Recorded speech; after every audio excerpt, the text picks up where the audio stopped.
Donc nous sommes mardi aujourd'hui et précisément le mardi 5 novembre 2024. Aujourd'hui, je n'ai pas d'activité. Je reçois à domicile à partir de demain, mercredi, que je démarre mes activités. Et comme je le dis, chacun a son boulot, chacun a son planning, chacun a son emploi du temps. Il y en a qui travaillent la nuit et qui sont chez eux la journée.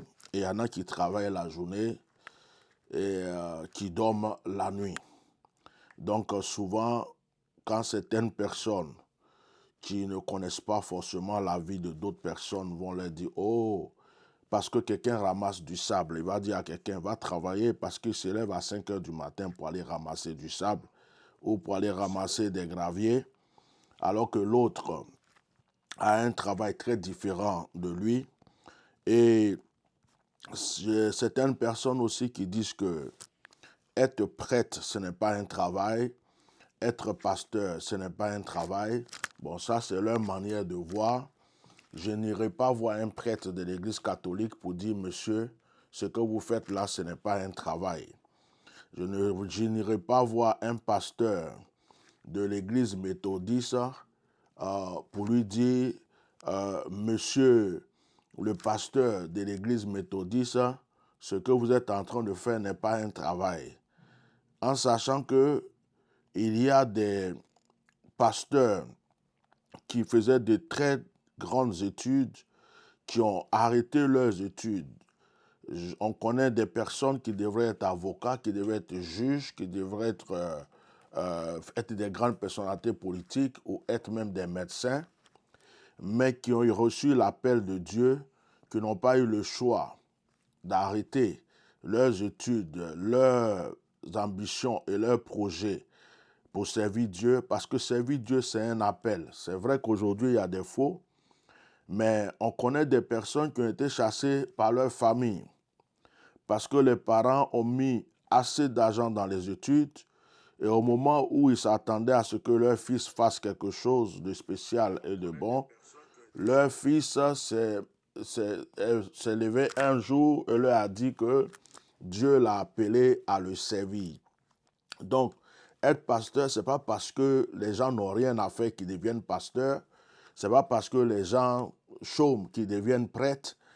C'est un appel. Même s'il y a des faux, mais c'est un appel. Donc, quand certaines personnes disent souvent à des pasteurs, allez-y travailler, c'est déjà un gros travail parce qu'ils sont exorcistes, ils sont magnétiseurs, ils sont hypnotiseurs, ils sont voyants, ils sont coachs, ils sont, comment on appelle ça, psychologues, ils sont médecins, ils sont enseignants, ils sont, comment on appelle ça, je ne sais plus, ils ont tellement de fonctions dans le corps d'un pasteur, un vrai pasteur, dans la vie d'un pasteur, il y a plusieurs fonctions. Donc, ne jugez pas les uns et les autres. Quand vous allez au village, vous n'allez pas juger le féticheur. Vous n'allez pas juger le vieux qui est là-bas avec ses gris-gris, qui reçoit les gens du matin au soir pour verser de l'eau sur un canari ou sur un morceau de bois, pour parler à son serpent, pour parler à, je sais pas, à ses tortues, pour faire des incantations, implorer ses masques. Vous n'allez pas lui dire, va chercher du travail. Certainement, il y a aussi des pasteurs qui ont des entreprises, il y a des pasteurs qui sont dans l'immobilier, dans l'agriculture, qui ont des entreprises, qui ont des trucs. Donc, quand vous ne connaissez pas vraiment les gens, c'est mieux de chercher à savoir qui ils sont. Parce que vous pouvez voir quelqu'un qui est assis, mais il a des entreprises, il emploie des gens. Vous pouvez voir quelqu'un qui a des plantations, qui a des choses, et puis il paye des ouvriers pour travailler. Donc c'est un patron. Alors quand vous le voyez, vous ne pouvez pas dire «Oh, tu vas travailler» parce que vous le voyez, il est assis pendant que vous êtes en train de ramasser des graviers, des ciments, ou vous êtes en train de pointer dans une entreprise, ou en train de laver les fesses d'un vieux, les fesses d'une vieille, en train de nettoyer la maison de quelqu'un. Donc, comme c'est votre travail et que c'est ce que vous faites, vous êtes agent de sécurité, Vous croyez que, bon, tout le monde est obligé de faire ce que vous faites. Non, il y a des gens qui ont un autre chemin. Bref, alors que Dieu vous bénisse. Alors je vous disais qu'aujourd'hui, mardi 5 novembre 2024, je suis chez moi. Je suis chez moi après avoir effectué un voyage à Lyon, après avoir effectué un voyage à Londres. Je suis venu fatigué, je me repose. Je prépare encore bientôt un voyage missionnaire de 2 mois. Donc, je me repose, je prépare mes affaires, je suis en prière. J'ai commencé des réceptions aussi avec l'appel qu'on avait lancé et tout. Ça a démarré depuis hier. Mais il y a une histoire qui me préoccupe. C'est l'histoire du racisme contre les Africains. Voilà, parce que je vais être clair. Je veux que vous partagez massivement ce direct parce que moi, je suis fier d'être noir. Je suis fier d'être noir. J'ai des enfants métis, mais je suis fier d'être noir. Pour rien au monde, je vais renier ma peau.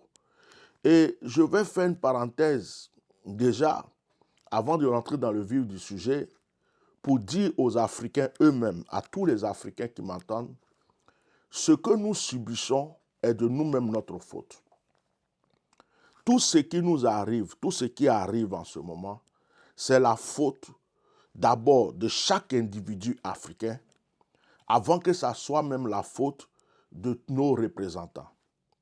Comment toi, une jeune fille, ou toi, un jeune homme africain, tu as des traditions, tu as des parents, ton père est noir, ta mère est noire, ton grand-père est noir, tes aïeux sont noirs. Les blancs même, en été, quand il fait chaud, ils vont se coucher au soleil pour que leur peau bronze, pour devenir noir comme toi. Ça veut dire qu'ils envient ta peau. Ils envient le corps que tu as.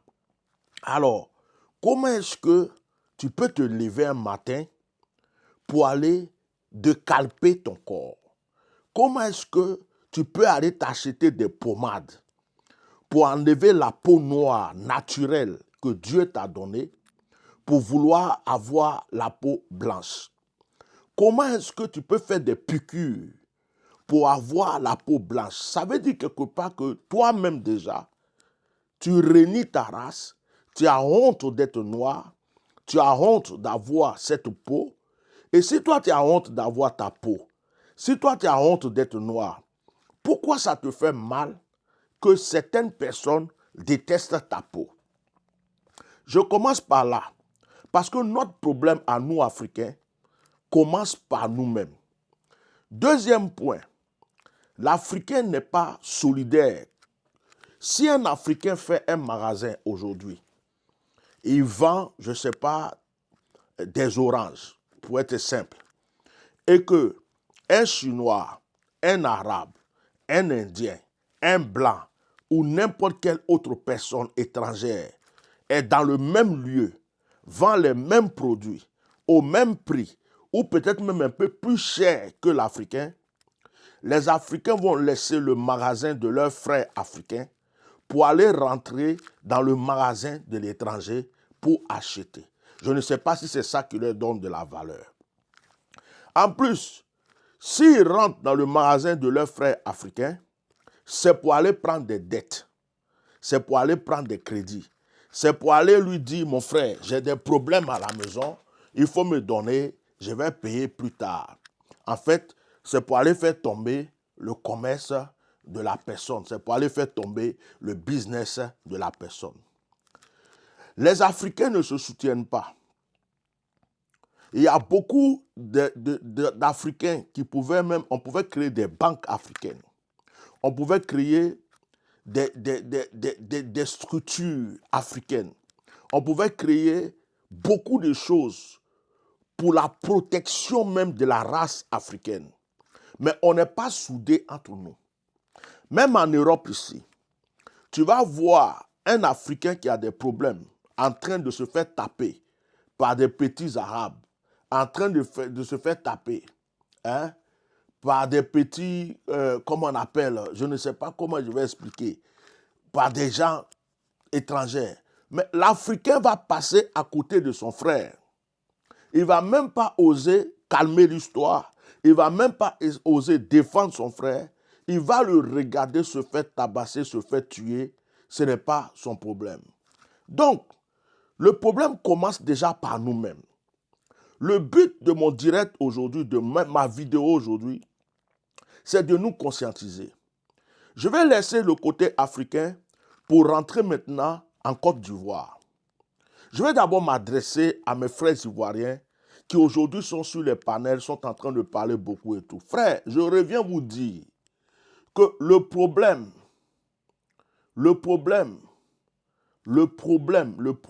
aujourd'hui de la Côte d'Ivoire commence par la politique. Notre racine est pourrie.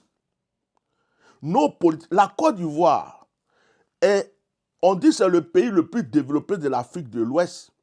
Mais je veux vous dire que la Côte d'Ivoire est le pays le plus pourri de l'Afrique de l'Ouest. Et je pèse mes mots. La Côte d'Ivoire est le pays le plus vendu de l'Afrique de l'Ouest. La Côte d'Ivoire n'appartient pas aux Ivoiriens. La Côte d'Ivoire, c'est un pays qui a un nom. On dit que c'est beau, c'est tout. Mais ceux qui tiennent la Côte d'Ivoire, ce sont les étrangers. Ne soyez pas surpris que si vous ne vous réveillez pas dès maintenant, vous avez déjà eu un Burkinabé du nom d'Alassane Dramane Ouattara qui est devenu président en Côte d'Ivoire. Après coup d'État, après guerre, après rébellion, on lui a donné le pouvoir. Il est devenu président. Il vous a maltraité. Il a mis vos frères en prison. Il a mis vos frères en exil. Aujourd'hui, il est là. Il est dans ce pays-là. Il est toujours là. Il a des soutiens. Il est là. Si vous ne faites pas attention, un jour, vous allez voir un Libanais devenir président de la Côte d'Ivoire. Ce que je vous dis, quand on vous parle, vous êtes là dans les émotions, vous êtes en train de toujours parler, et quand ça arrive, c'est là où vous venez faire des panels, vous venez crier, sauter, danser.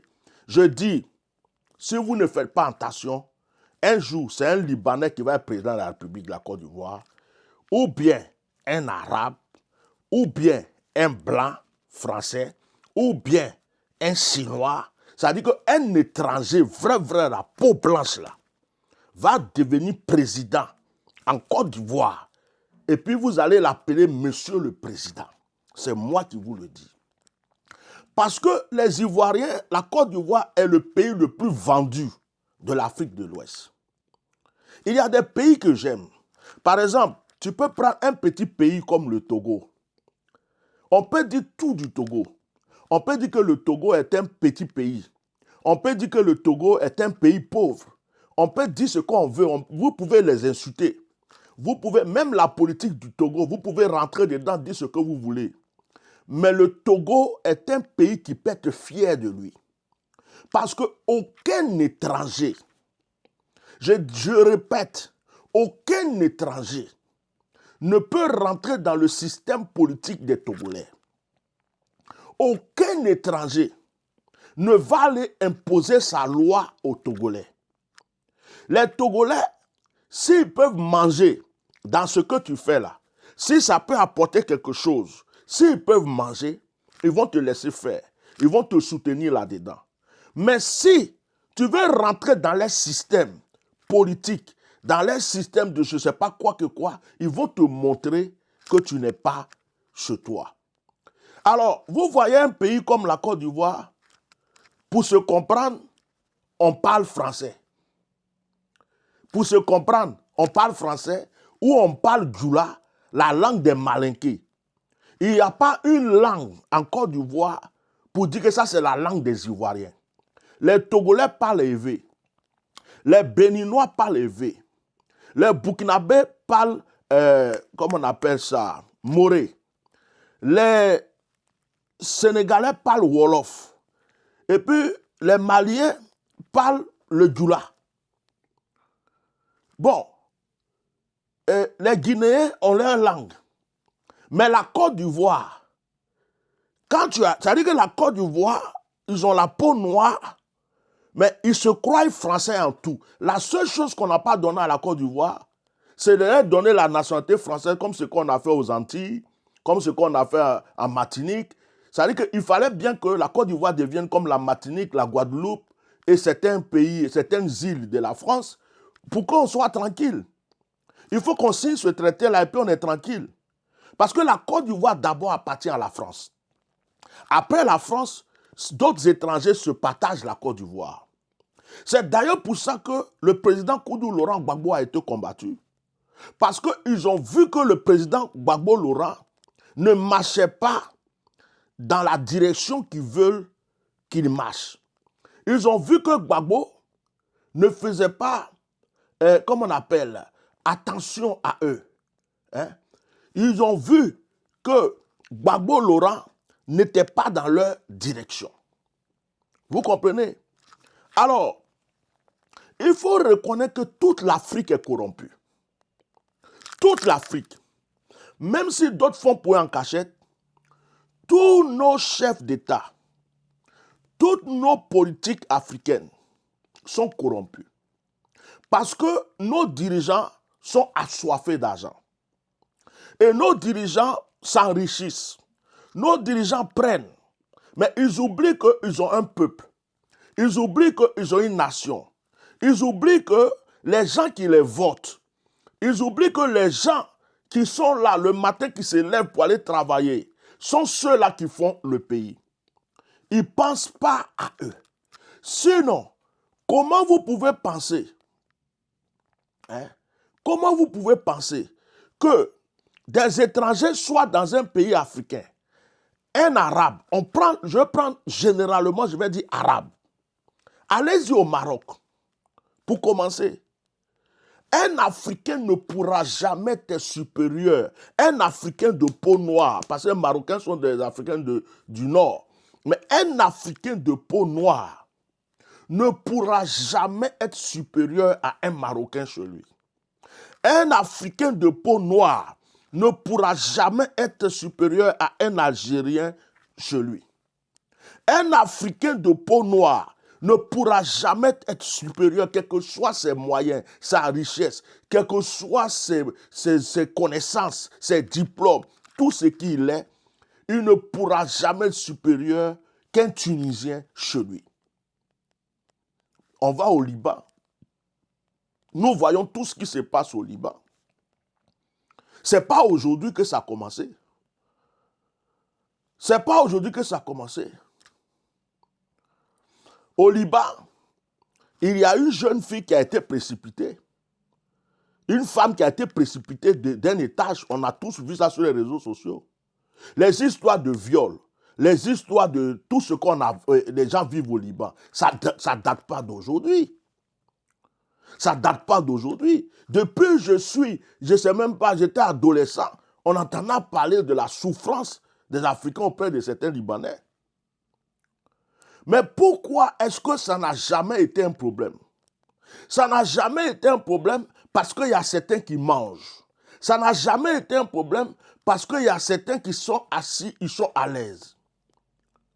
Alors, ce que je vais vous dire, le problème du racisme contre l'Africain et le problème que vous êtes en train de débattre aujourd'hui, l'histoire des Libanais, tout ça en Côte d'Ivoire, le gouvernement et vos gouvernements ne feront jamais rien pour vous.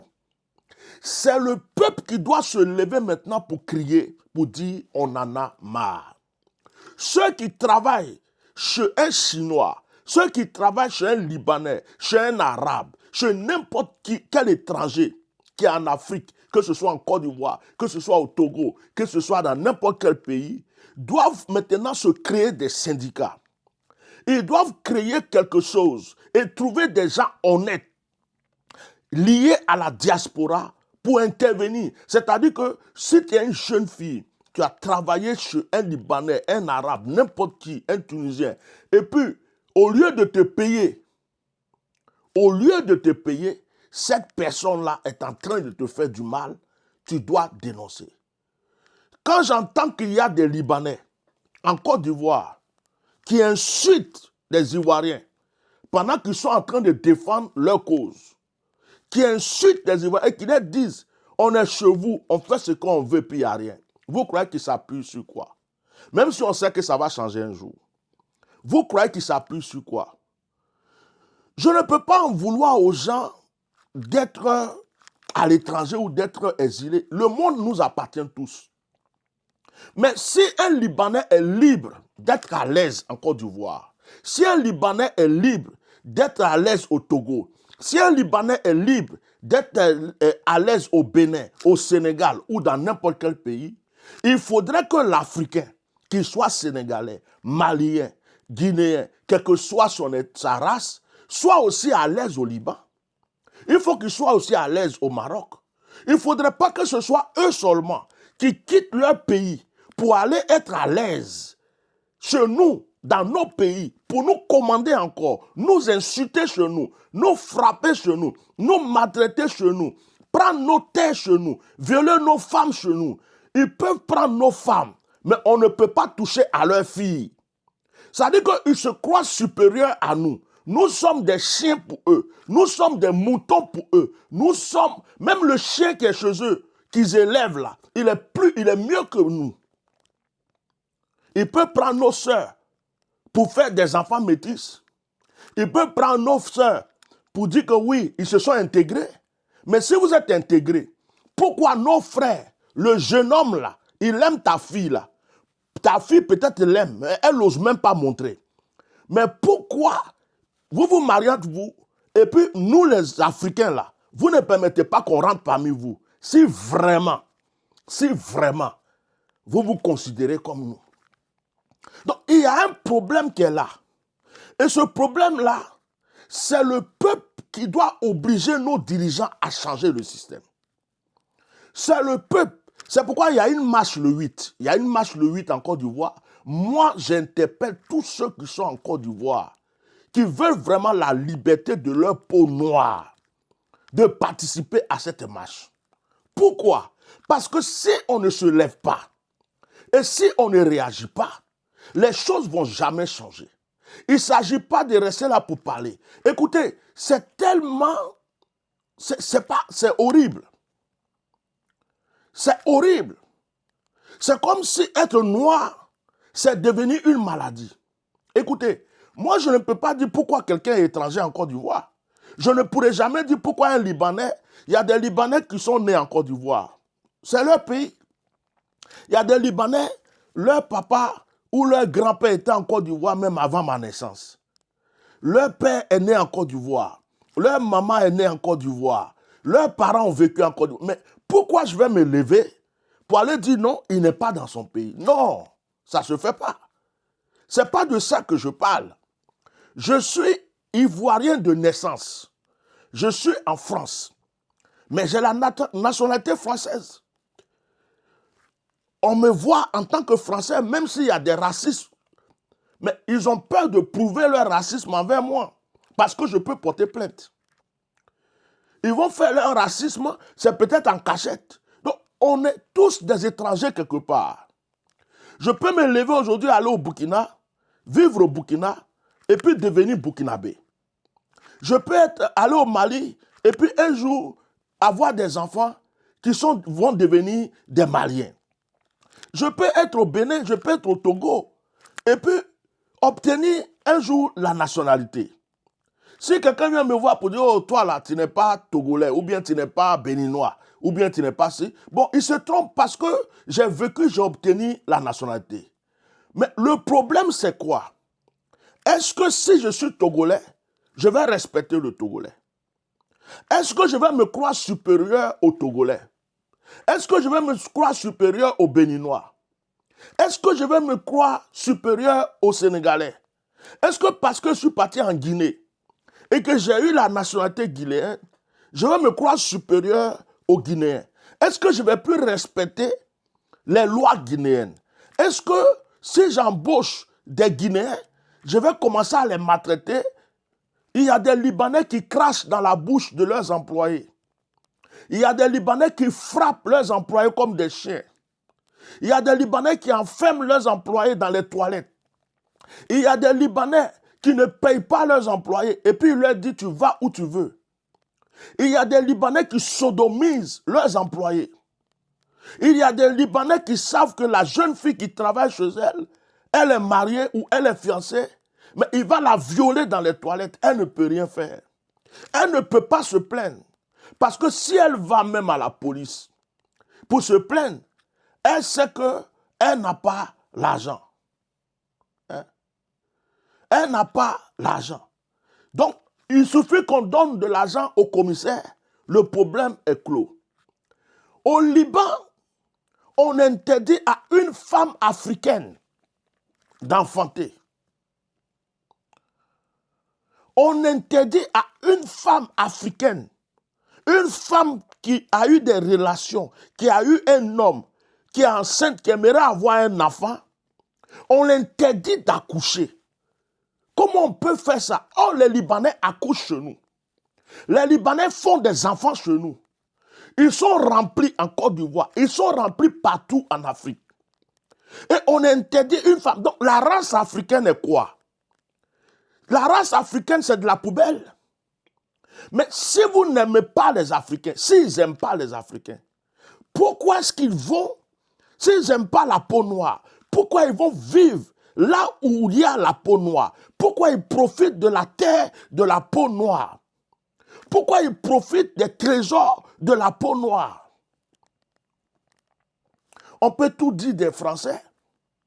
Les Français nous dominent, les Français prennent de l'argent, mais quand un Noir arrive en France, il a tous les droits. On n'empêche pas un Noir d'enfanter en France, d'avoir des enfants. On n'empêche pas un Noir de travailler en France. On n'empêche pas un Noir d'avoir le permis en France. On n'empêche pas un Noir d'ouvrir une affaire, une entreprise ici en France. On n'empêche pas un Noir d'exercer aux États-Unis, d'exercer au Canada, d'exercer en Angleterre, d'exercer en Espagne. Tous les pays européens, quand ils voient des Noirs ou des Arabes ou des Chinois ou des Indiens, ils les traitent tous de la même manière. Ici en Europe, on a des droits. Mais chez nous en Afrique, nos droits ont été volés pour donner aux étrangers. Un étranger, parce qu'il a l'argent, il peut gifler un policier, il peut gifler un commissaire.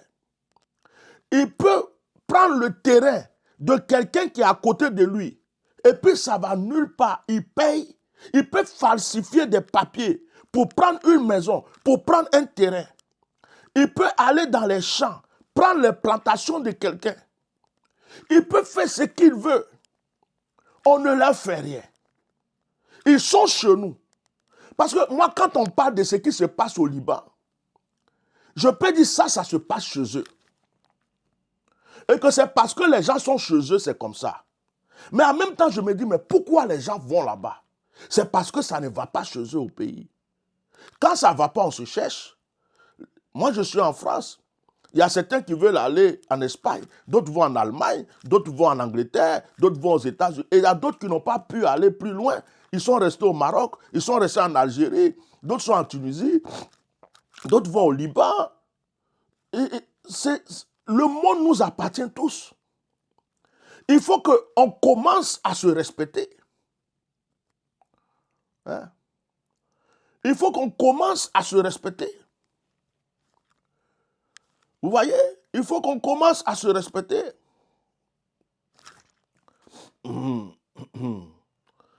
Excusez-moi, je crois qu'il y a un brouteur qui est là. Il faut qu'on commence à se respecter. Excusez-moi, je vais juste bloquer un brouteur là. Voilà. Il faut qu'on commence à se respecter. Vous voyez?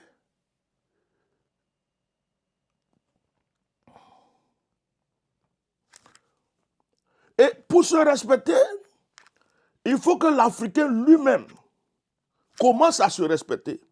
Quelle valeur tu donnes à ton frère? Quand tu vas dans un restaurant chinois, indien, n'importe quel restaurant, et que le serveur, la serveuse ou le cuisinier est un noir, quelle attitude tu as envers lui?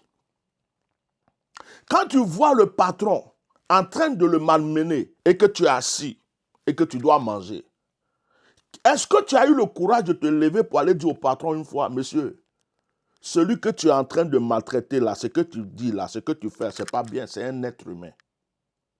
Est-ce que si on ne change pas ce genre de comportement, si on n'enlève pas ce comportement lâche, il faut toucher un arabe.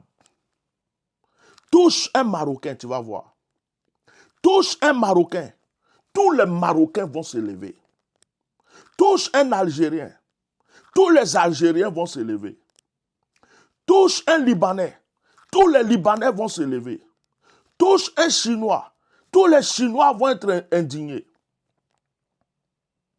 Oui. Oui. Maintenant, va toucher un Juif. Va toucher le cheveu d'un Juif. Essaye de toucher les cheveux d'un Juif. Mais tu vas sortir dans toutes les télés du monde entier. Tu vas être mis de côté partout. Tu vas être regardé bizarrement. Puis tu vas même connaître la prison et prendre des amendes. Mais le noir est la seule race qu'on maltraite. Les boulots qu'on ne veut pas, on donne aux noirs. Et quand il est en train de faire même ce genre de travail, on va encore le maltraiter. Moi, je vais vous dire quelque chose. Il y a des gens qui sont complexés. Je vais vous dire quelque chose.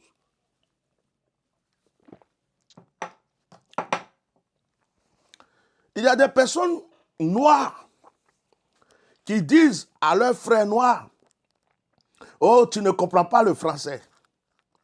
Oh, tu as mal parlé le français. C'est pas comme ça on parle le français. » Mais et alors? Son grand-père était français. Son arrière-grand-père était français. Mais qu'est-ce qu'il a à foutre de savoir parler français ou de savoir parler anglais? Il a sa langue maternelle. On n'est pas obligé de parler français. Si tu me parles français que je veux te parler en baoulé, je te parle en baoulé. On est tellement complexé qu'on est là, oh, il n'a pas fait des études. Il y a d'autres noirs qui jugent sur les études. Oh, c'est pas quelqu'un d'important. Il n'a pas fait des études. Moi, j'ai eu le doctorat. Mais ce n'est pas parce que tu as eu le doctorat, ce n'est pas parce que tu as eu tel diplôme ou tel diplôme que tu es plus important que ton frère qui est là. Même s'il ne sait pas parler français, il sait au moins parler sa langue maternelle. Alors aujourd'hui, beaucoup d'Africains noirs sont complexés. Oh, je comprends bien le français. Oh, mon langage. D'autres même changent leur manière de parler. Ils crachent en parlant. Ça fait plus de 30 ans que je suis en France. Je n'ai pas changé ma manière de parler. J'ai des enfants métis. Je n'ai pas changé ma manière de parler. J'ai la nationalité française. Je n'ai pas changé ma manière de parler. Mon accent m'identifie. Quand on entend mon nom, on croit que c'est un blanc de peau blanche. Mais quand je me présente ou quand je commence à parler, mon accent sort. Mon accent est ma fierté. C'est mon accent là qui prouve que je viens de quelque part. Et je n'ai même pas envie de perdre cet accent. Je n'ai même pas envie qu'il disparaisse. C'est-à-dire que je n'ai même pas honte. Quand je parle et puis il y a certaines personnes qui vont me regarder comme ça. Ceux qui sont nés ici, par exemple, les enfants qui sont nés ici, ou bien d'autres personnes, ou bien des blancs, ils vont commencer à rigoler, ou bien quoi, parce que mon accent, moi, ça me fait plaisir. Ça me fait plaisir parce que je suis digne et je suis fier d'avoir mon accent. C'est quelque chose de précieux pour moi. Est-ce que vous comprenez cela? Mais il y a des Noirs qui ont honte de leur accent, qui ont honte de leur manière de parler, de s'exprimer. Ils ont honte d'être noirs. C'est-à-dire qu'ils se prennent pour des blancs. Ils ont la peau noire, mais ils se prennent pour des blancs. Et puis c'est dangereux. Quand un noir veut se prendre pour un blanc, il est plus dangereux que le blanc lui-même. Alors, je suis venu vous dire quelque chose. Vous êtes sur les panels, en train de parler. Je commence par mes frères ivoiriens. C'est bien, on a mal. Moi, je remercie Dieu de ce que vous êtes en train de vous réveiller. Je remercie Dieu de ce que beaucoup de personnes comprennent ce qu'on disait depuis longtemps. Aujourd'hui, en Côte d'Ivoire, il y a Libanais dans la politique. Il y a Libanais conseiller de maire. Il y a Libanais, il y a même un Libanais qui a battu campagne, qui a voulu être président de la République. Ça n'a pas marché. On a vu une foule de Libanais, quand la guerre a commencé, quand ils se sont rassemblés, mais ça faisait peur. On dirait que le pays, c'était le Liban lui-même. Leur habillement, leur manière d'être. Donc, il faut que ce système change. Il faut que le gouvernement leur dise, hey, vous êtes chez nous. Soit vous nous respectez, soit vous vous mélangez vraiment à nous. Soit vous vivez comme si vous êtes chez nous, ou soit vous retournez chez vous. Ce n'est pas compliqué. Et ça, c'est le gouvernement qui doit prendre ces décisions. Parce que si le gouvernement ne prend pas de décision, tout le monde se croit tout permis. Le peuple va se révolter. Mais si le peuple se révolte juste un jour, 2 jours, et puis il s'arrête, ça continue. Ça continue. Moi, j'ai vécu en Côte d'Ivoire. J'ai déjà vu des Blancs et j'ai déjà vu un Libanais qui a pris son chien berger allemand. Il prend une jeune fille, il l'amène chez lui, et puis il regarde son chien coucher avec la fille. Le chien est en train de m'appeler la fille. Et puis il filme, il regarde, il rigole. Si la fille veut bouger, le chien va le mordre. Ça s'est passé à Yamoussoukro, ça s'est passé à Abidjan, ça s'est passé dans plusieurs endroits. Mais tu ne peux pas faire ça dans leur pays. Quand tu vas dans leur pays, tu es obligé de te tenir à carreau. Tu vas dans leur pays, tu n'as pas le droit d'ouvrir même un commerce. Tu n'as pas le droit de faire une affaire. Si tu veux ouvrir quelque chose, il faut mettre soit un Libanais ou bien quelqu'un du pays devant. Et puis, c'est comme si toi, tu es derrière, on ne sait pas que c'est toi qui es le propriétaire. Tu ne peux pas marier leur femme, leur soeur. Tu n'as pas le droit de faire des enfants là-bas. Tu n'as pas le droit d'avoir le permis. Tu n'as pas le droit de t'en sortir. Tu vis comme un esclave. Tu survis chez eux. Mais chez nous, on ouvre les portes. On leur donne tout. La liberté. Est-ce que parce qu'on donne la liberté, les gens doivent se croire supérieurs à nous? Est-ce que parce qu'on ouvre les portes, les gens doivent se croire supérieurs? Moi, je ne suis pas contre les étrangers. Je ne suis pas contre qu'il y ait des Libanais chez nous. Je ne suis pas contre qu'il y ait des Arabes, des Chinois, des étrangers. Parce que c'est ça qui fait le développement du monde. Je ne suis pas contre ça. Moi-même, je suis étranger. Et je voyage dans beaucoup d'endroits. Donc, je ne suis pas contre. Mais je dis, respectez ceux qui vous reçoivent. Et puis, si tu n'aimes pas les Noirs, ne va pas chez eux. Moi, on me dit, le seul pays arabe que j'ai eu le courage de prendre avion pour aller, c'est le Maroc. Je suis déjà allé à Casablanca 2 fois. Et puis j'ai aimé. À l'aéroport, on m'a respecté. Dans le pays, bon, peut-être que quand ils m'ont vu là, ils se sont dit, lui là, il a un peu. Le taxi vient me chercher, il me respecte. Même à l'aéroport, le douanier, il laisse tout le monde. Il dit, monsieur, venez, venez. Il me fait passer avant tout le monde. Et puis bon, je sais qu'il attend un petit jeton. Le taxi, il est bien. L'hôtel où je vais dormir, bien la résidence, tout le monde est bien. Bon, tout le monde est bien. Pourquoi? Peut-être parce que je paye. Parce que je paye. Tu vois? Bon, je n'ai jamais eu de problème. On me parle de certains pays, je dis je ne bouge pas là-bas. Même pour des affaires, je voulais aller en Chine. J'ai dit non, je vais attendre. Le Maroc est le seul pays où je suis parti à Casa. Mais un Marocain, quand j'ai dit, oh, tu sais quoi, tu viens d'où? Quand en Côte d'Ivoire, oh, ça c'est un bon pays ça. Un bon pays, Didier Drogba. Et puis, bon, même s'il y a des racistes, quoi, mais ça va. Parce que ce que je vis là-bas, on l'a déjà vécu en France. Et il y a du racisme partout. Tout le monde n'est pas bon. Il peut y avoir des mauvaises personnes. Mais quand c'est un peuple entier qui maltraite un autre peuple, une autre race, Ça c'est pas bien. Et nos gouvernements, ce qui est grave, on a des ambassades dans ces pays-là. Mais les ambassades qui sont dans ces pays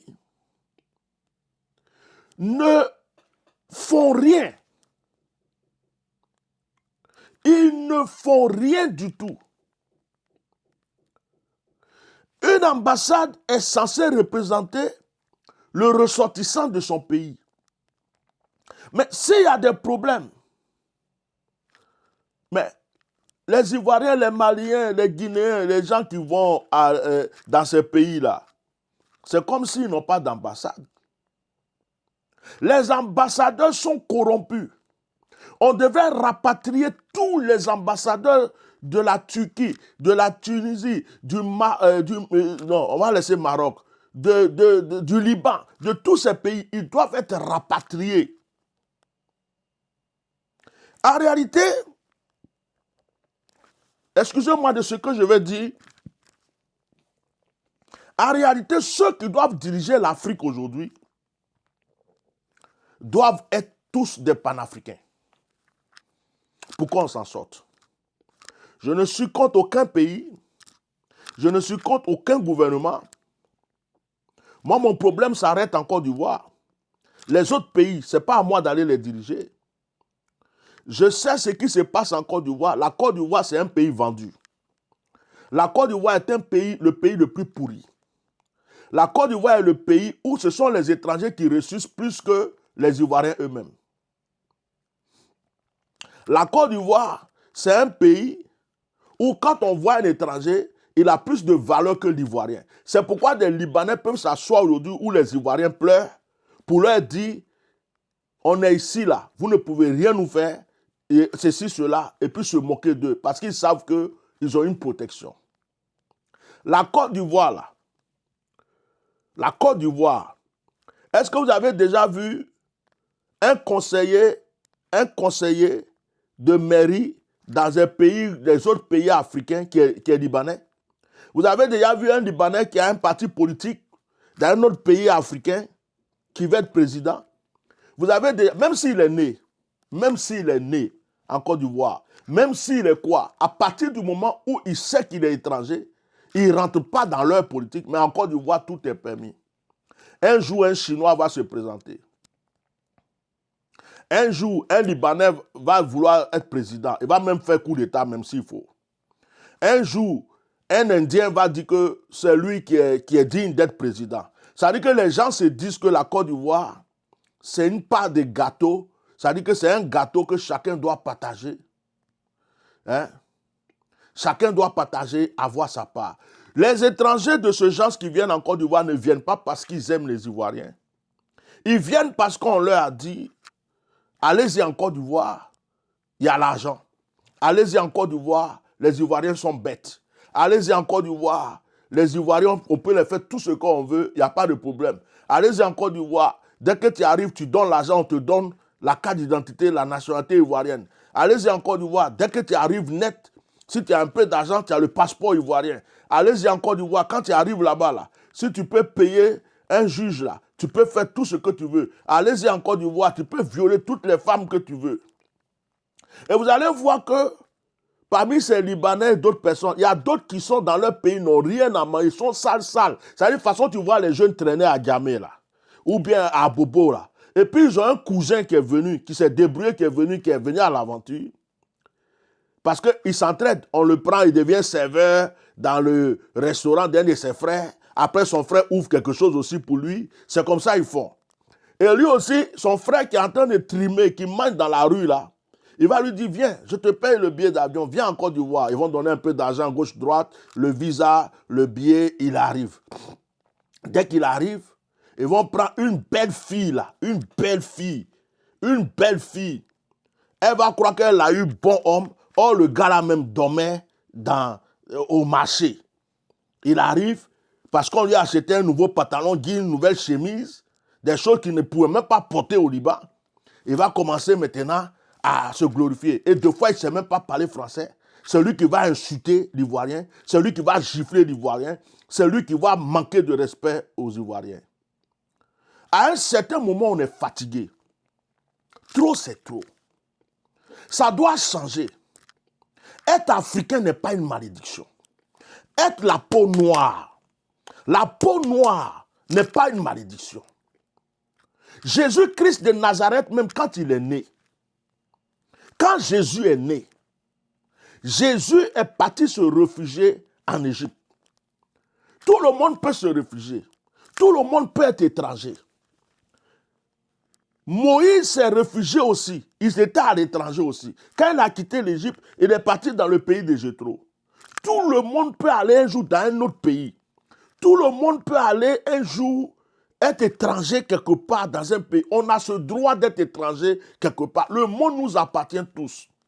Mais quand Jésus-Christ, Joseph et Marie sont partis en Égypte, Jésus pouvait frapper sa poitrine pour dire « Je suis Jésus-Christ, Dieu manifesté en chair, le Dieu Tout-Puissant, dont je commande tous les Égyptiens. » Jésus pouvait frapper sa poitrine pour dire « Je suis né d'une femme vierge.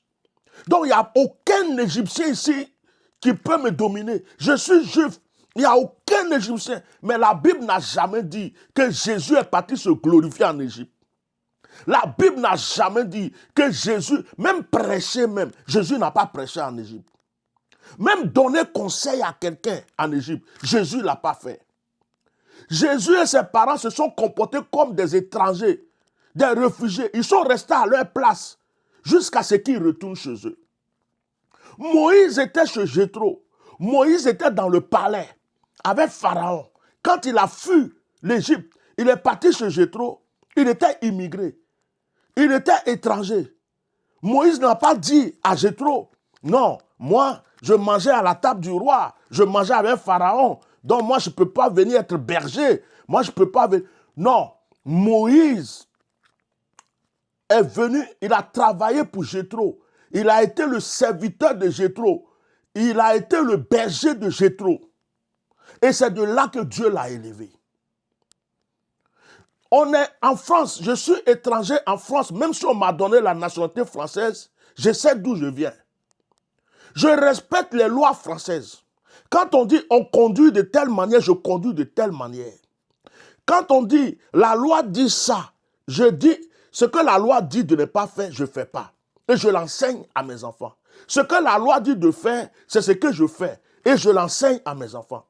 Si je vais aux États-Unis, je respecte la loi américaine. Si je vais au Canada, je respecte la loi canadienne. Si je vais même là, au Togo, là, petit pays que les Ivoiriens ont l'habitude de se moquer là, je vais respecter la loi togolaise. Je vais respecter le policier togolais. Je vais respecter le petit gendarme togolais. Je vais respecter le juge. Je vais respecter les autorités.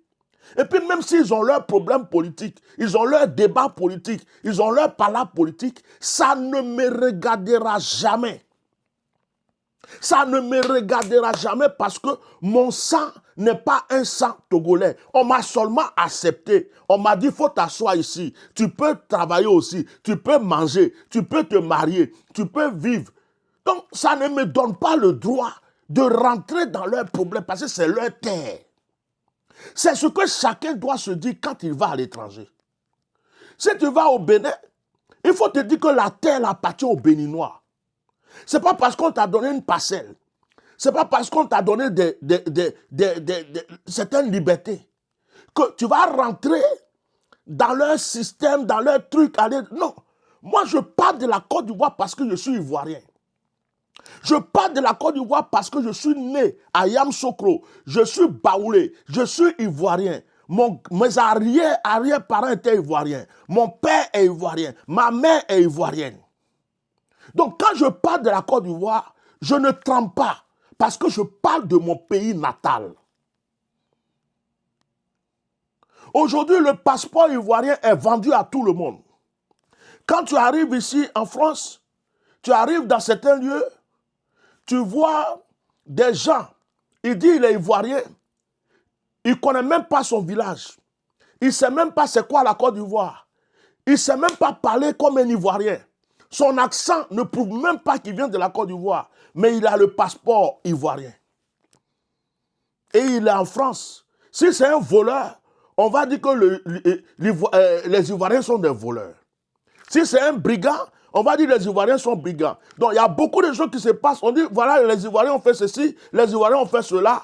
Mais maintenant, la question que je me pose, il y a un gouvernement en Côte d'Ivoire.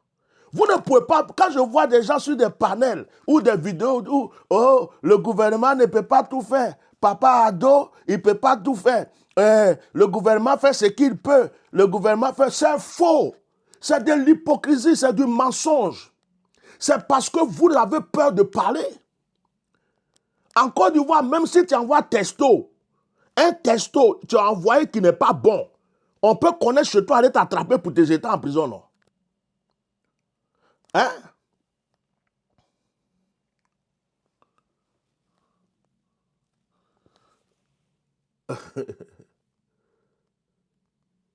Invite l'amiral Blindé maintenant. Amiral Blindé veut parler. Je n'ai jamais invité.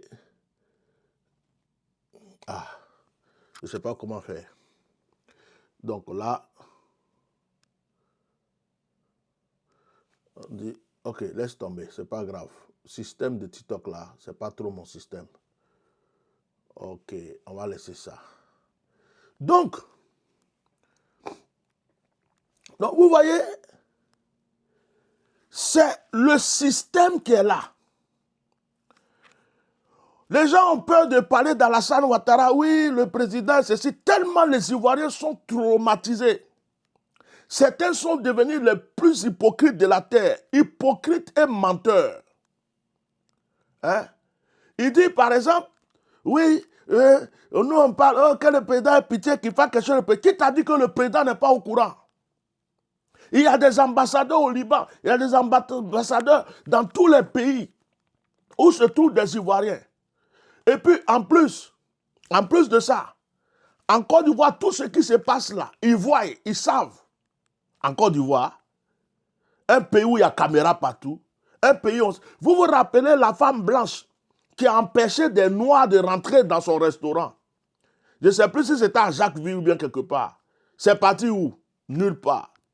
Vous vous rappelez du Libanais qui est descendu de sa voiture pour gifler un policier? C'est parti où? Nulle part. Vous croyez que quoi? Qu'ils ne sont pas au courant. Ils sont au courant, mais ils mangent. Ce sont ces Libanais qui leur donnent de l'argent pour battre leur campagne. Ce sont ces Libanais qui leur donnent de l'argent. C'est-à-dire que quand ils ont besoin d'argent, là, ils vont le voir. Oh, Ahmed, oui, ça va? Bon, là, il faut que tu envoies au moins 100 millions. Hein. On a tel projet à faire. Donc, comment tu veux qu'il se lève demain pour aller attaquer quelqu'un qui lui donne des millions? C'est pourquoi il y a des gens qui se mettent sur des réseaux pour dire les Libanais donnent travail. C'est les Libanais qui font travailler les gens. Il y a même des faux pasteurs dedans. Les Libanais, laissez les Libanais tranquilles. Les Libanais, est-ce que si on donnait l'opportunité à certains Africains qui veulent investir chez eux, si on leur donnait ces opportunités, tu penses qu'ils n'allaient pas aussi embaucher leurs frères? Si dans un terrain, un Libanais ouvre un magasin, et puis un Africain de la diaspora, un Ivoirien, dans le même endroit, veut ouvrir le même magasin, ou bien un magasin qui fait presque la même chose, le Libanais va se plaindre pour dire qu'il ne faut pas que l'Ivoirien puisse avoir son magasin là parce que ça fait de la concurrence. Le gouvernement va venir casser le magasin de l'Ivoirien pour donner ça aux Libanais. C'est la vérité que je vous dis. Est-ce que vous connaissez combien d'Ivoiriens, combien d'Africains de la diaspora, d'Ivoiriens, qui ont économisé de l'argent et qui sont rentrés en Côte d'Ivoire, qui ont voulu investir pour faire travailler leurs frères, mais qui n'ont pas pu le faire? De un, il y en a qui se sont fait leur argent là. On a bloqué ça à la banque. On a gelé. Certaines personnes du gouvernement ont dit, on a mis la main dessus, tu ne peux rien faire. Et les gens ont peur et ils fuient le pays, ils rentrent aux États-Unis, au Canada, ils vont s'asseoir parce que, voilà, pour rien. Ou bien ils ont acheté, ils disent on va développer telle chose, ils ont acheté des hectares, je vais ouvrir des entreprises, des usines et tout. Le projet est tellement grand, on arrache leur projet et puis on donne à quelqu'un d'autre, on bloque leur argent et puis ils ne peuvent rien dire, ils ne peuvent rien faire. Vous connaissez combien d'Ivoiriens qui ont soif d'investir chez eux, qui ont des projets dans l'agriculture, dans l'immobilier, dans la construction, dans beaucoup de choses, mais qui ne peuvent pas, en fait, ils ont peur d'aller même investir chez eux, parce que c'est comme s'ils vont jeter l'argent. Combien d'Ivoiriens sont allés avec de l'argent pour vouloir entreprendre chez eux, ils n'ont pas pu. On ne leur donne pas l'occasion.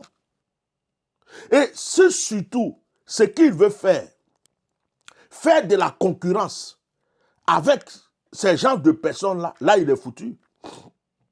Là il est foutu. Même dans la vente de Garba. Vous vous rappelez, il y a eu un problème avec la vente de Garba. Il y a un Ivoirien qui avait un restaurant de Garba qui était combattu. Parce que le thon, ceux qui géraient le thon au port, ce n'étaient pas des Ivoiriens. Ceux qui gèrent le thon que vous prenez pour faire Garba aujourd'hui, ce n'est pas des Ivoiriens. Pourquoi ils ont augmenté?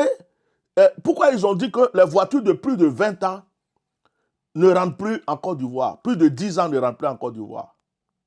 C'est parce que ça n'arrange pas les Libanais, les Blancs et les étrangers qui ont des grandes enseignes de vente de voitures neuves. Qui ont des grandes enseignes de voitures neuves, qui vendent des voitures neuves qui sortent de l'usine, très chères. Ça ne les arrange pas. Parce que tu as ton frère qui est aux États-Unis, qui est en Allemagne, qui est en Suisse.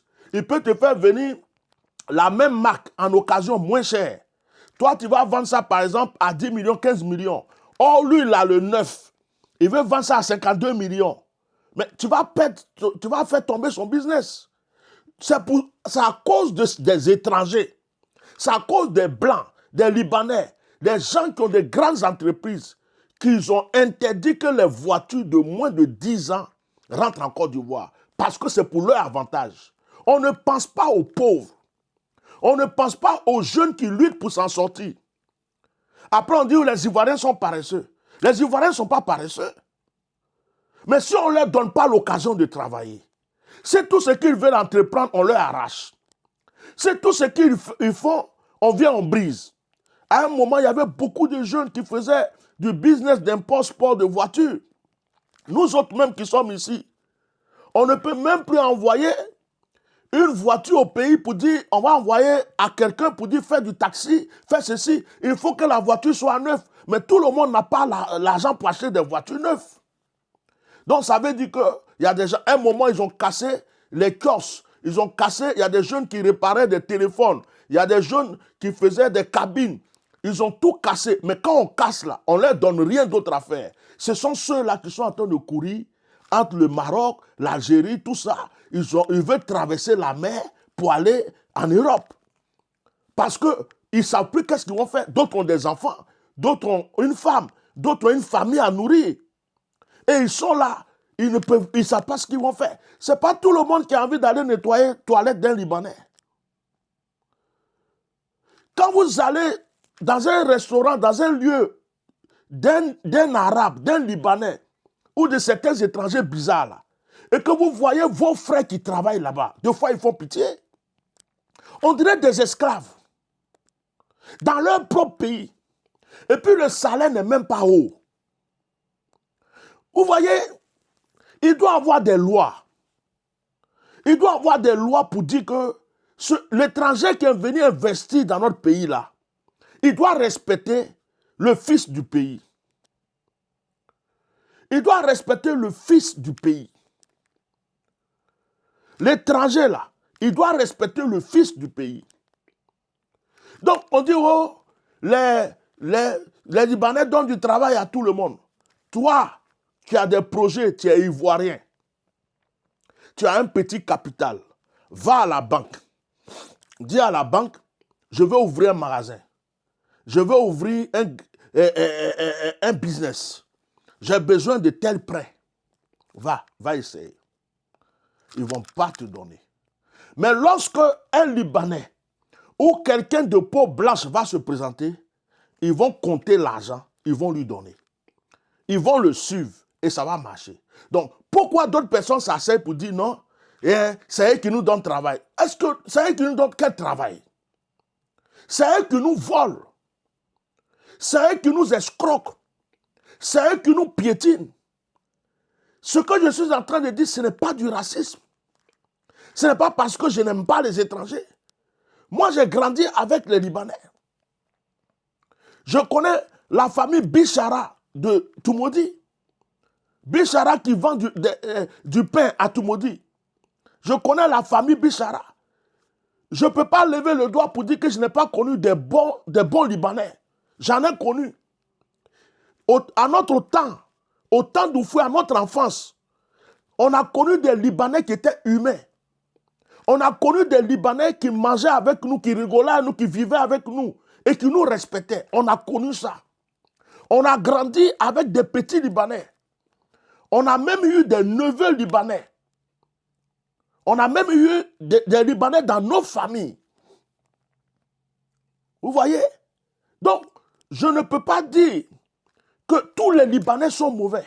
Je ne peux pas dire ça. Je ne peux pas dire. Dans toutes les races, il y a des bons, il y a des mauvais. Mais en ce moment, ce qui se passe là, moi je ne parle pas de leur pays d'abord. Je parle de chez nous. En ce moment, ce qui se passe, c'est que ceux qui étaient là ont fait venir d'autres. Et ceux qui les ont fait venir là, ils n'arrivent plus à les contrôler. Et leur mauvais cœur qu'ils avaient chez eux là, c'est-à-dire comme ils viennent d'arriver, et puis ils savent que chez eux là-bas, ils nous maltraitent, leur mauvais cœur qu'ils avaient chez eux, ils sont venus avec. Donc, quand ils arrivent chez nous, ils ne nous regardent pas comme si c'est chez nous. Ils nous regardent comme si on est des chiens. Ils nous regardent comme si on est des moutons. Frères africains, il est temps de nous lever. S'il vous plaît, levons-nous. On ne se lève pas pour casser des choses. On ne se lève pas pour brûler des choses. On ne se lève pas pour frapper des gens. Mais il y a une manière sage de nous lever pour que le monde commence à nous respecter. Il faut que les gens commencent à nous respecter. Quand tu rentres dans un magasin, tu es noir. On a l'impression que le noir ne peut rien acheter. Or, tu as ton argent dans ta poche, comme le blanc qui vient de rentrer. C'est-à-dire qu'il faut que ces choses changent. Il faut que ces choses changent. Les sœurs africaines, ne considérez pas les peaux blanches plus que vos frères qui ont la peau noire.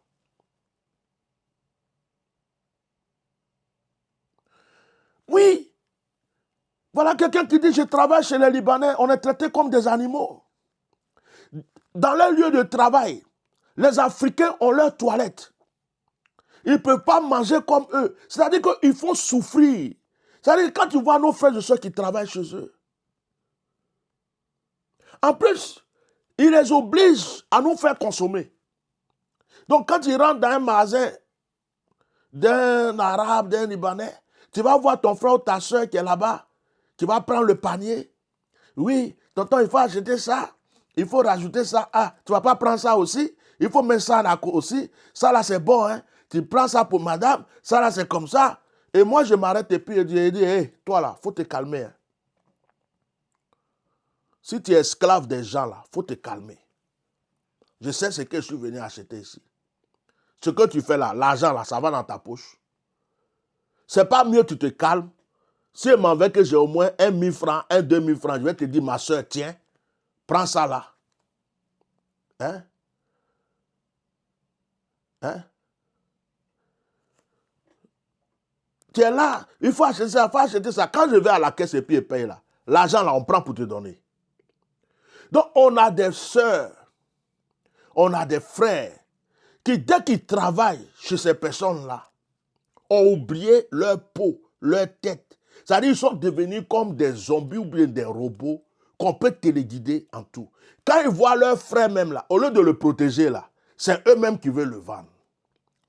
Quand vous voyez des pasteurs soi-disant, des blogueurs ivoiriens, qui viennent s'asseoir sur les réseaux sociaux pendant qu'on dit qu'on tue des femmes, pendant qu'on dit qu'on maltraite des gens. Ils voient les gens de leur peau en train de souffrir. Parce qu'il y a un Libanais qui lui donne un sac de riz pour manger. Il vient s'asseoir pour insulter ses propres frères, pour dire, laissez les gens là tranquilles. Ce n'est pas normal. Nous devrons nous unir. Ce n'est pas le racisme. Pour terminer, je vais redire ce que j'ai dit la dernière fois. Celui qui te respecte, tu le respectes. Voilà. C'est dans ça qu'on est arrivé. Celui qui te respecte, tu le respectes. Celui qui ne te respecte pas, tu ne le respectes pas. Même si tu travailles chez lui. Commencez à accumuler les plaintes. Même si tu es parti à la police, tu as déposé plainte et qu'ils n'ont rien fait, demain va poser plainte encore dans un autre commissariat. Après va poser plainte encore. Porte plainte. Les avocats ivoiriens ou africains, commencez à créer un système pour défendre même ceux qui n'ont pas de revenus, qui sont victimes de ces étrangers. Défendez-les. Il faut qu'un Libanais ou un étranger qui maltraite un Africain noir chez lui puisse goûter maintenant la prison. 1 an de prison, 2 ans de prison. Et puis quand il sort de prison, qu'il soit rapatrié du Togo, qu'il soit rapatrié du Ghana, qu'il soit rapatrié du Bénin, qu'il soit rapatrié de la Côte d'Ivoire, et qu'il ne puisse plus jamais remettre ses pieds. Il faut que ces genres de règles commencent. Il faut qu'il y ait une police secrète qui infiltre les restaurants et les magasins et les endroits. S'ils voient une maltraitance, ils voient que les règles ne sont pas respectées. Ce qu'ils font, un jour, ils font une descente. Et puis, excusez-moi, je mets le chargeur parce que mon ordinateur risque de se décharger. Ils font une descente et puis ils ferment le magasin, l'entreprise ou le restaurant. Ils donnent une grosse amende. Ils donnent une grosse amende et puis ils obligent le responsable, que ce soit un Libanais ou quoi, ils lui disent de dédommager tous les employés. Ils payent tous les employés au moins pour 1 année. Parce qu'on va fermer le magasin. Ils avaient un contrat avec lui. Ils les payent au moins pour 1 année. Ils payent une amende. On le met en prison. Et puis quand on finit de le mettre en prison, quand il sort, on le rapatrie.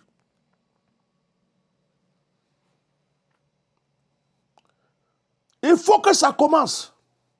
On ne dit pas d'aller frapper les gens, casser leurs magasins, tout, non. Mais il faut que ces structures-là commencent à se créer dans nos Afriques. Le Sénégal dit, aucun Libanais, aucune femme libanaise ne peut accoucher dans leur pays parce que chez eux, on ne peut pas accoucher. Il faut que tout... Parce que c'est pour ça que les gens me disent, non, tu n'aimes pas Alassane Ouattara, tu n'aimes pas Alassane Ouattara. Je ne pourrais pas aimer Alassane Ouattara. Je n'aimerai jamais Alassane Ouattara. Je n'aimerai jamais, jamais, jamais, je le dis haut et fort, je n'aimerai jamais Alassane Ouattara parce que Alassane Ouattara n'aime pas les Ivoiriens. Alassane Ouattara aime la Côte d'Ivoire pour sa propre gloire. Alassane Ouattara aime la Côte d'Ivoire pour son règne. Alassane Ouattara aime la Côte d'Ivoire pour le pouvoir de ses maîtres, de ses chefs. Alassane Ouattara aime la Côte d'Ivoire pour ses propres intérêts. Mais Alassane Ouattara n'aime pas les Ivoiriens. Il n'aime pas les Ivoiriens du Nord, il n'aime pas les Ivoiriens du Sud, il n'aime pas les Ivoiriens. Les Ivoiriens là, il a une rancune contre eux. Il ne les aime pas. Il n'est pas Ivoirien. On peut reprocher ce qu'on veut au président du Bénin, il est béninois. On peut reprocher ce qu'on veut au président du Togo, il est togolais. Ce sont ses frères et ses sœurs. On peut reprocher le président de je ne sais pas où. Vous comprenez? On peut les reprocher ce qu'on veut. Maintenant, Alassane Ouattara, il n'aime pas les Ivoiriens. Mais je vais dire aux Libanais là, surtout ceux qui sont contents, qui laissent des fois des commentaires, vous ne savez pas ce qui va vous arriver. Commencez à vous préparer. Parce que vous croyez trop que, qui savait qu'un jour il allait avoir la guerre en Côte d'Ivoire? Vous êtes bêtes en fait. Ça veut dire que Dieu est en train de vous prévenir, mais vous ne savez pas que Dieu est en train. Vous êtes tellement arrogant, orgueilleux. Vous croyez que les choses ne pourront jamais changer. Mais moi, je vais vous dire aujourd'hui, vous ne savez pas que ça peut arriver que vous perdiez tout en un clin d'œil. Ce que je vous dis là, écrivez la date de ce que je suis en train de vous dire. Écrivez la date d'aujourd'hui. Si vous ne changez pas votre système, si vous ne faites pas de sorte que les choses changent, Alassane Ouattara là, son gouvernement là, ou les corrompus là, ils ne resteront pas éternellement au pouvoir. Un jour, quelqu'un va prendre ce pouvoir. Un jour, quelqu'un qui aime son peuple va prendre ce pouvoir. Un jour, quelqu'un qui aspire au changement va prendre ce pouvoir. Un jour, quelqu'un qui en a marre de vos comportements va prendre ce pouvoir. Et ce jour-là, vous ne serez plus sur les réseaux sociaux, dans les commentaires pour insulter ou faire des panels. Vous serez simplement en train de plier vos affaires pour chercher un autre lieu parce que les conditions qui vont se présenter à vous ne seront plus les mêmes conditions que vous avez. Donc vous êtes là à l'aise, vous avez tout. Un jour, je suis allé à Makori. J'ai vu une femme, quand il la voit, tu sais qu'elle-même, elle vient d'arriver même.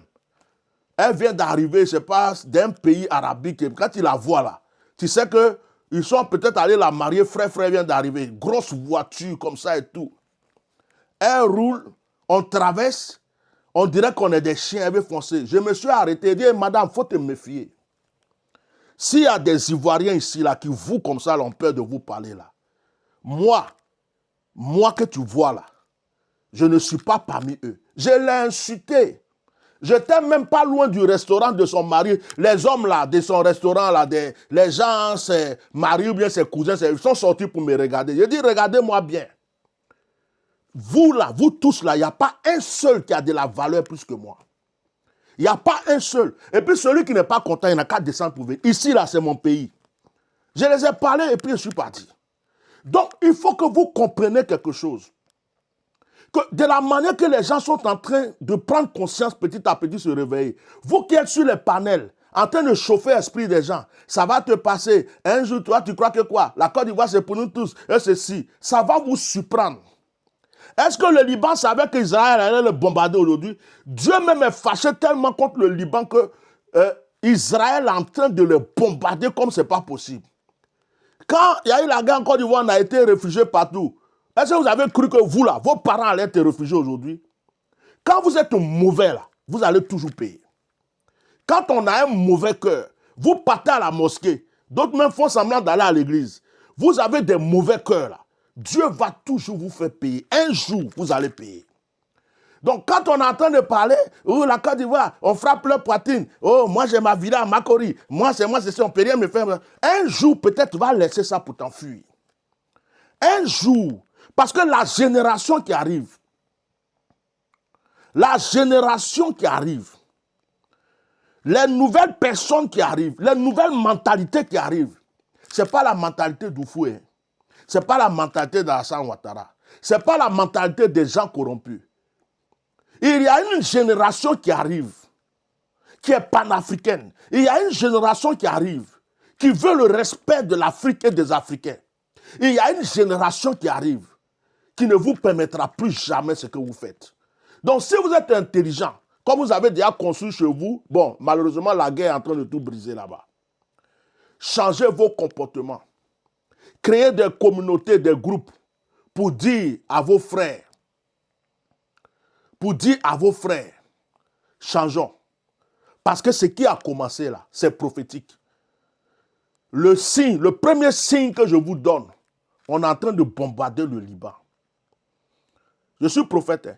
Le premier signe que je vous donne, on est en train de bombarder, Israël bombarde le Liban. Le deuxième signe, c'est que pendant qu'on bombarde le Liban, des pays africains qui ne vous ont jamais montré du doigt sont en train de vous dire, vous allez quitter chez nous, vous êtes ceci, vous êtes cela. Ça, c'est le deuxième signe. Le troisième signe, là, c'est Dieu seul qui sait ce qui va arriver. Donc, quand vous êtes arrogant, orgueilleux, des fois, vous vous cachez dans le direct des gens.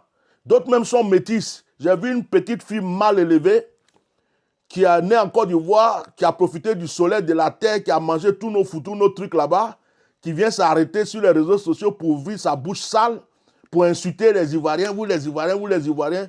Est-ce que ce que toi tu fais là, un Ivoirien peut aller faire ça chez toi? De la manière tu as pris le téléphone et puis tu as parlé là, tu as déjà vu un noir qui peut faire direct comme ça chez toi là-bas? Un poli mal élevé là.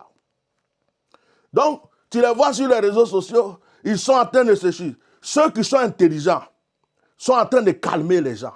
Ceux qui sont intelligents sont en train de dire aux Ivoiriens, j'ai vu la vidéo d'un Libanais qui est au Gabon, j'ai trop aimé sa manière de se comporter. Ceux qui sont intelligents sont en train d'apaiser les esprits. Et il y en a qui sont bêtes, il y en a qui sont arrogants. Ils pensent que c'est bouclé. Ce n'est pas bouclé. Hein. Le président Gbagbo était au pouvoir. On ne savait pas que la guerre allait l'enlever. La guerre l'a enlevé.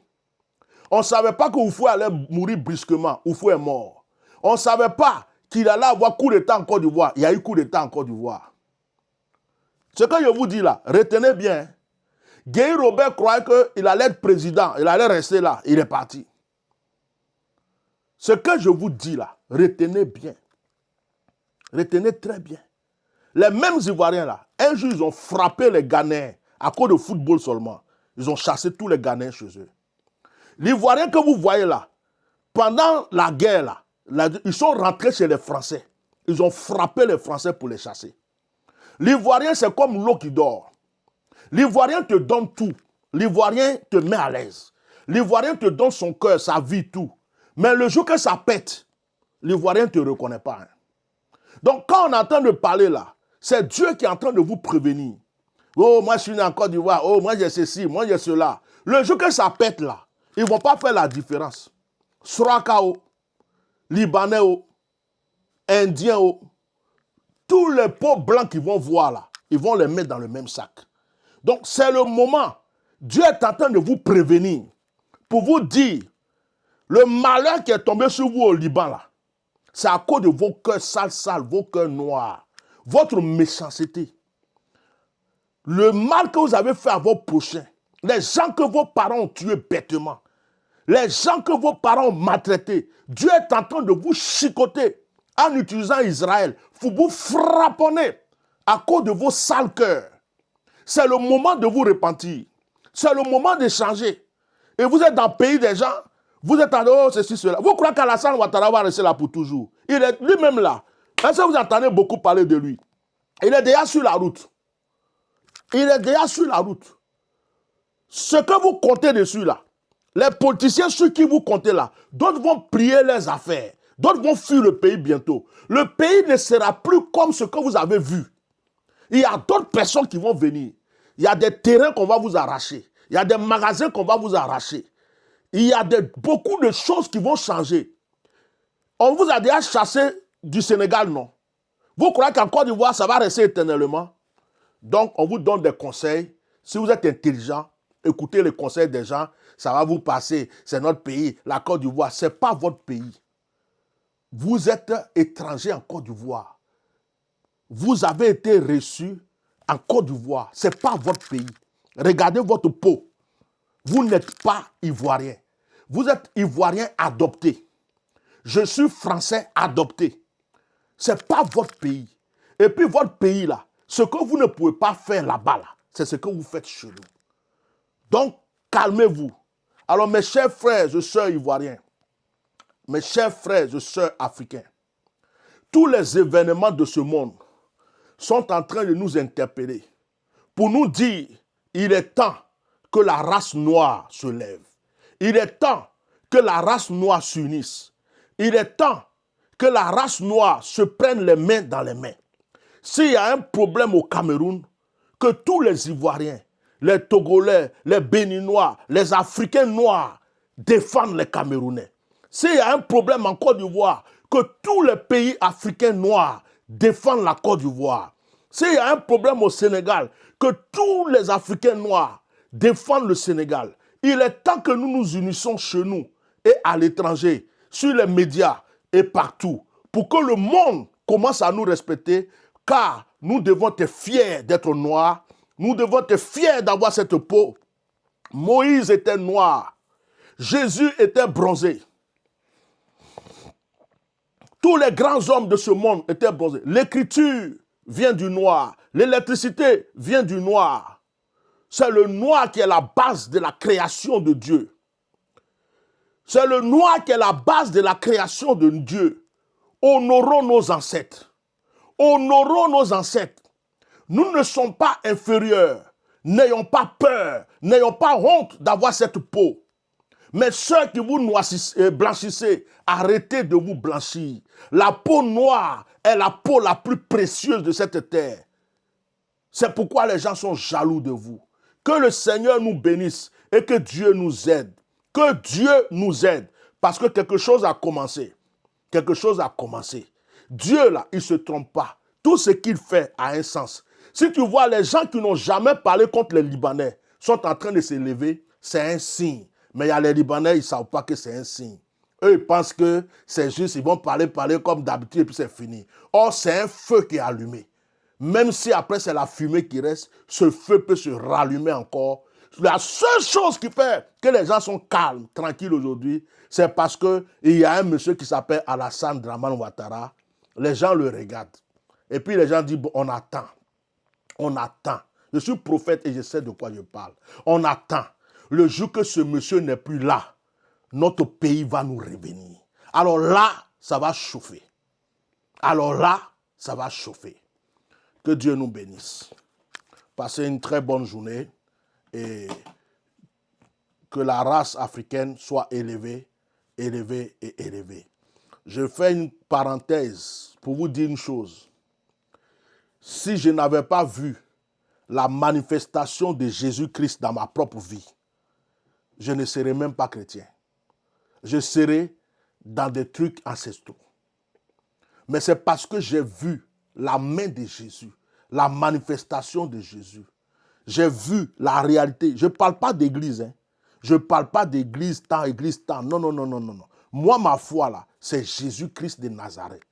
Parce que je l'ai vu me sauver. Je l'ai vu me délivrer. Je l'ai vu me libérer. Et à chaque fois que je l'ai prié, je l'ai vu à l'œuvre. Donc, pour moi, ce n'est pas le Dieu des Blancs. Ce n'est pas le Dieu des étrangers. Pour moi, Jésus-Christ là, il n'est ni blanc, il n'est ni noir, il n'est ni jaune, il n'est ni vert. C'est mon Dieu. Donc moi, ce côté-là, si quelqu'un dit, oh, mais vous adorez les dieux, vous adorez... Non, moi, je n'adore pas Dieu d'étranger. Jésus-Christ là, s'il y a son noir là, c'est son noir que j'adore. Voilà. Donc, à part ma foi, qui, on va dire, oh, ça vient d'ici, ça vient là, c'est pas grave. Mais tout ce qui est en moi est noir.